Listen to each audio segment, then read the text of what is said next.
Aujourd'hui, on va travailler avec les élèves de la première année sciences. Les premières années sciences, première année sciences maths, première année sciences économiques. La leçon d'aujourd'hui, c'est notion de logique. On va parler des propositions et des fonctions propositionnelles. Premièrement, les propositions. Qu'est-ce que ça veut dire une proposition? Une proposition est un énoncé qui a un sens, pouvant être vrai ou faux, mais pas les deux en même temps.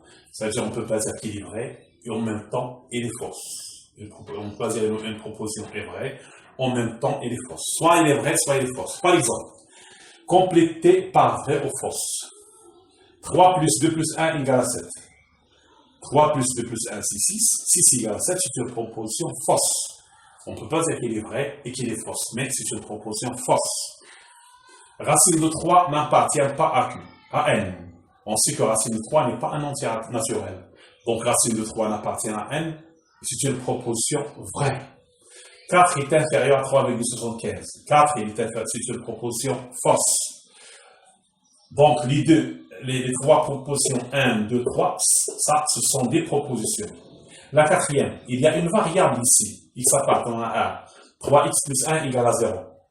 Si on donne à x la valeur 0, alors 3 fois 0 plus 1, c'est 1, et 1 égale à 0, c'est une proposition fausse. Si on donne à x la valeur moins 1 sur 3, 3 fois moins 1 sur 3, c'est moins 1. Moins 1 plus 1 égale à 0, donc c'est une proposition vraie. Donc celle-là, ce n'est pas une proposition. Pourquoi? Parce qu'il y a une variable, il peut être vrai, il peut être fausse. Il peut être vrai pour certaines valeurs, et il peut être fausse pour d'autres valeurs. Donc ce n'est pas une proposition, c'est une fonction propositionnelle. Celle-là, c'est une fonction propositionnelle. Il y a une variable x. Il y a la variable x. Une fois qu'on donne à x une valeur, ça devient une proposition. Par exemple, on a donné x la valeur 0, ça devient 3 fois 0, c'est 0, plus 1 égale à 0, c'est une proposition fausse. Si on donne la valeur x est égal à moins 1 sur 3, 3 fois moins 1 sur 3 plus 1, ça donne 0, 0 égale à 0, c'est une proposition fausse. Donc celle-là, c'est une fonction propositionnelle. Mais la même pour la cinquième. La cinquième, il y a la variable x, il appartient à R, y, il appartient à R. 2x plus y moins 4 égale à 0. X, il varie dans R, y, varie dans R. Cette expression, elle peut être juste pour certaines valeurs.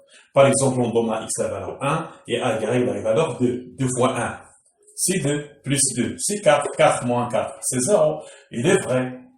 On donne à x la valeur, par exemple, 0 et à y la valeur 1.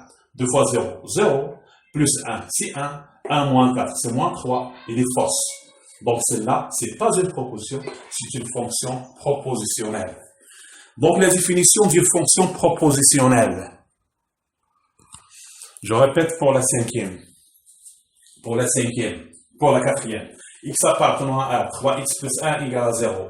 Pour x égale à 0, 3 fois 0 plus 1 égale à 0, c'est une proposition fausse. Pour x est égal à moins 1 sur 3, 3 fois moins 1 sur 3, c'est moins 1 plus 1, c'est 0. C'est une proposition vraie. Donc celle-là, ce n'est pas une proposition, c'est une fonction propositionnelle. Il y a une variable qui appartient à R. Pour la cinquième, on a une variable x appartient à R et la variable y appartient à R. 2x plus y moins 4 égale à 0. Donc, cette quantité-là, il peut être vrai, 2x plus y moins 4 est égal à 0. Il peut être vrai pour des valeurs de x et des valeurs de y. Par exemple, on donne à x la valeur 1 et on donne à y la valeur 2. 2 fois 1, c'est 2, plus 2, c'est 4, 4 moins 4, 0. Donc, il est vrai pour ces valeurs-là. Mais si on donne à x la valeur, par exemple, on donne à x 0 et à y 1. Si on donne à x 0 et à y 1, donc 2 fois 0, 0. Plus 1, c'est 1, 1 moins 3, c'est 1 moins 4, c'est moins 3. Moins 3 est égal à 4, il est fausse. Donc c'est là, c'est une fonction propositionnelle. Il y a différence entre une proposition et une fonction propositionnelle. Pour une proposition, on peut dire qu'il est vrai ou bien il est fausse, mais pour la fonction propositionnelle, il y a une variable ou deux variables ou bien même trois variables. Il est vrai pour certaines valeurs de cet ensemble, soit R, soit un autre ensemble, et il peut être fausse. Enfin, la même chose ici. Donc, la fonction propositionnelle peut être vraie pour certaines valeurs et peut être fausse pour d'autres valeurs. La définition d'une fonction propositionnelle.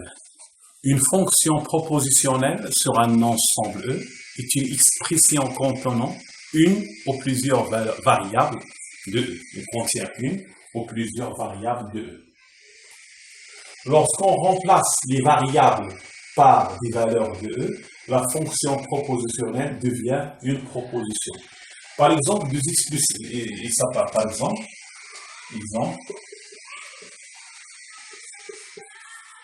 x il appartient à R, y appartient à R, 2x plus 4y moins 6 est égal à 0. C'est une fonction propositionnelle parce qu'il y a la variable x et la variable y.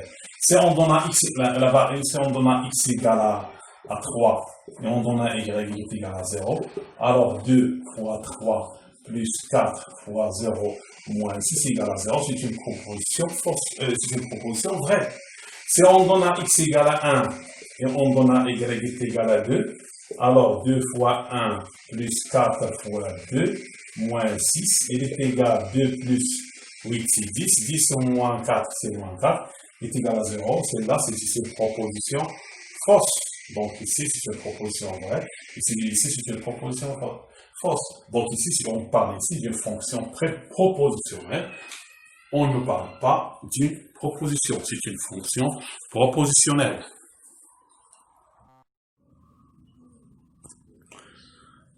Deuxièmement, les quantificateurs. Il y a deux types de quantificateurs dans notre programme. Quantificateur universel, je donne des exemples. On considère l'expression suivante. Pour tout x de R, x carré est supérieur ou égal à 0.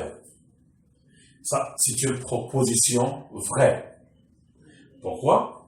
Parce que pour n'importe quel x dans R, x carré est supérieur ou égal à 0. On écrit, quel que soit x appartenant à R, x carré est supérieur ou égal à 0. Ça veut dire, quel que soit x appartenant à R, on trouve toujours le carré est supérieur ou égal à 0. Et c'est une proposition qui est vraie. Le symbole, ce symbole-là, s'appelle quantificateur universel. Il s'appelle quantificateur universel. Il souligne, quel que soit x appartenant à A, il souligne,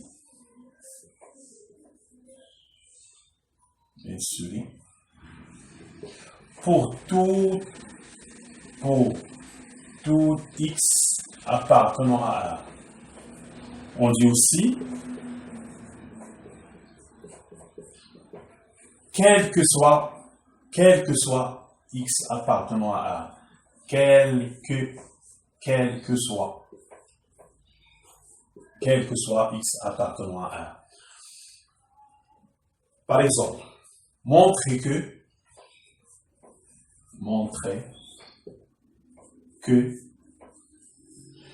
quel que soit x appartenant à A, x plus 3 au carré moins 2x est égal à x carré plus 4x plus 9. Donc, montrer que, quel que soit x appartenant à A, x plus 3 au carré et moins 2x est égal à x carré plus 4x plus 9. montrons que, quel que soit x appartenant à R, x plus 3 au carré moins 2x est égal x carré plus 4x plus 9. Donc c'est pourquoi on va commencer par développer x plus 3 au carré. Et après, moins 2x. Ainsi que a plus b au carré égale a carré plus 2ab plus b carré. Donc il est égal x carré plus 2 fois 3 fois x, ça veut dire 6x, plus 9, moins 2x. Il est égal x carré plus 4x plus 9. Donc on a montré que, quel que soit x appartenant à R, x plus 3 au carré moins 2x, il est égal x carré plus 4x plus 9. Autre exemple, montrer que, quel que soit x appartenant à R, x au carré plus 3x plus 10 est supérieur ou égal à 0. Donc, on va étudier le signe de x carré plus 3x plus 10. Pour étudier le signe de x carré plus 3x plus 10, avec x variable dans R, il faut calculer delta. Delta égale b carré moins 4ac. Il est égal 9 moins 40 est égal moins 31. Puisque delta est négatif, le signe de ax carré plus bx plus c dans ce cas-là, avec a égale à 1, il a le signe de a. Donc, quel que soit x appartenant à R, x carré plus 3x plus 10, il a le signe de 1. Donc, il est positif.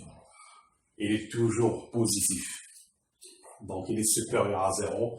Il est supérieur à 0. Donc, il est supérieur à 0 ou bien supérieur ou égal à 0. Autre exemple, montrer que, quel que soit x supérieur à 0, x plus 1 sur x est supérieur ou égal à 2. Pour comparer deux nombres, on va comparer x plus 1 sur x et 2. On va montrer que x plus 1 sur x il est supérieur ou égal à 2. Donc, on va calculer la différence. X plus 1 sur x moins 2. Il est égal. Le dénominateur commun, c'est x. Donc, c'est x carré plus 1 moins 2x. Il est égal, c'est une identité remarquable, c'est x carré moins 2x plus 1 sur x. Il est égal x moins 1 au carré sur x. Ainsi que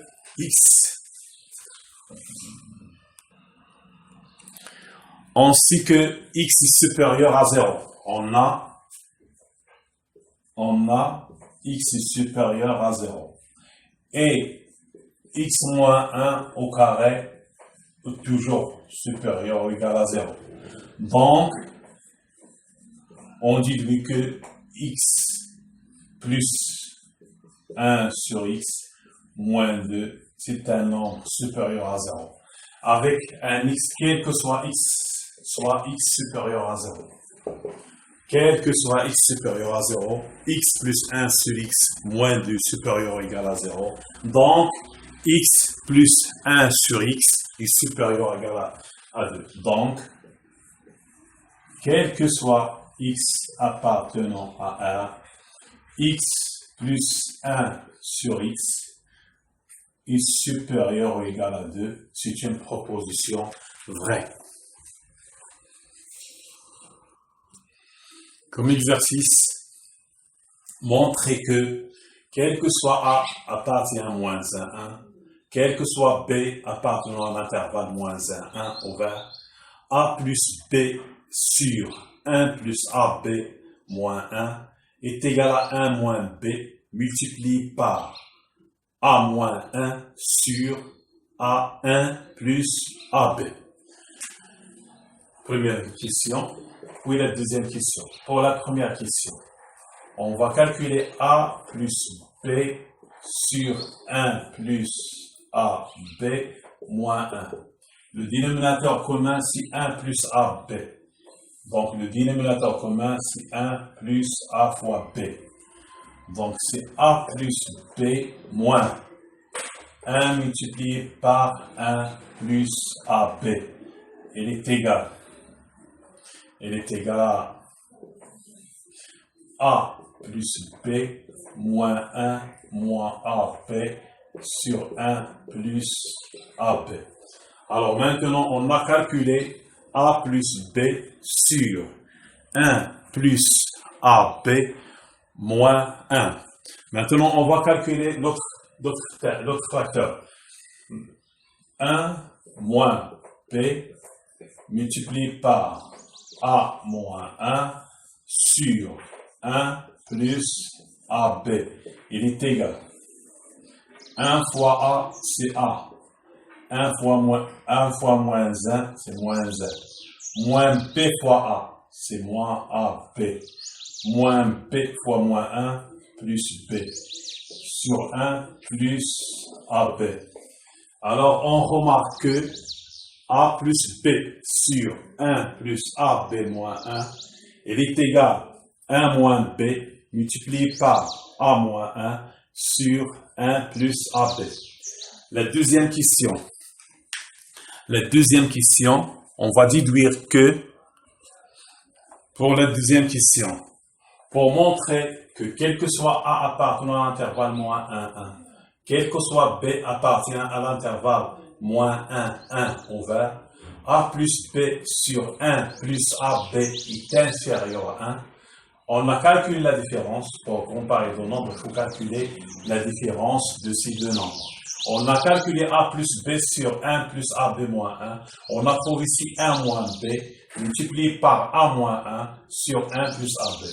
Donc, il faut montrer que cette différence-là, elle est négative. On a, dans les données, B est inférieur à 1. B est inférieur à 1, donc 1 moins B, il est positif. On a aussi, d'après le donné, A est inférieur à 1. Donc, A moins 1, il est positif. Et il est très facile, d'après l'hypothèse, on a A, il appartient à moins 1, 1. Et B, il appartient à l'intervalle moins 1, 1. On fait un petit encadrement. On va trouver que AB, il est compris entre moins 1 et 1. Donc, on ajoute 1 ici. Donc, AB plus 1, c'est un nombre qui est supérieur à 0. Alors, on a trouvé A-1, c'est un nombre qui est négatif. A-1, c'est un nombre négatif. Alors, on a trouvé que A est inférieur à 1, donc A-1 il est négatif. B est inférieur à 1, donc 1 moins B il est positif. Donc, et on a aussi AB plus 1, c'est un nombre qui est positif. Alors, ce nombre-là est un nombre négatif. Voici pourquoi. Donc, A plus B sur 1 plus AB est inférieur à 1. Quantificateur existentiel. L'expression « il existe x appartenant à R » tel que 2x plus 3 égale à 0, il s'écrit, il existe, voici le symbole, le quantificateur existentiel. Il existe x appartenant à R tel que 2x plus 3 égale à 0. Pour montrer que cette proposition est vraie, il faut trouver l'existence de x. Donc on va chercher l'existence de x. On cherche à quoi est égal x. Donc, 2x plus 3 est égal à 0. 2x égale moins 3. Donc, x est égal à moins 3 sur 2. D'où l'existence d'un nombre réel. Donc, il existe au moins, on a trouvé une seule solution, il existe au moins un nombre réel, il existe un nombre réel x, tel que 2x plus 3 égale à 0. Voici un exemple où il y a le quantificateur existentiel. Autre exemple où il y a le quantificateur existentiel. Montrer que il existe au moins un x appartenant à R tel que x carré moins 6 fois x plus 8 égale à 0. Donc on va chercher un x appartenant à R tel que x carré moins 6x plus 8 égale à 0. C'est une équation de second degré et les élèves savent comment résoudre ce genre d'équation. On va calculer delta est égal à b carré moins 4 ac 36 moins 32 c'est 4. Donc x égale moins 6 moins racine de delta c'est 2 sur 2 est égal à 2. Ou on va trouver x est égal à moins b plus racine de delta sur 2 égale à 4. Donc il existe au moins, ça veut dire il y en a il existe une seule solution, ou bien plus qu'une seule. On a trouvé ici deux solutions. Il existe au moins x appartenant à R tel que x carré moins 6 fois x plus 8 égale à 0.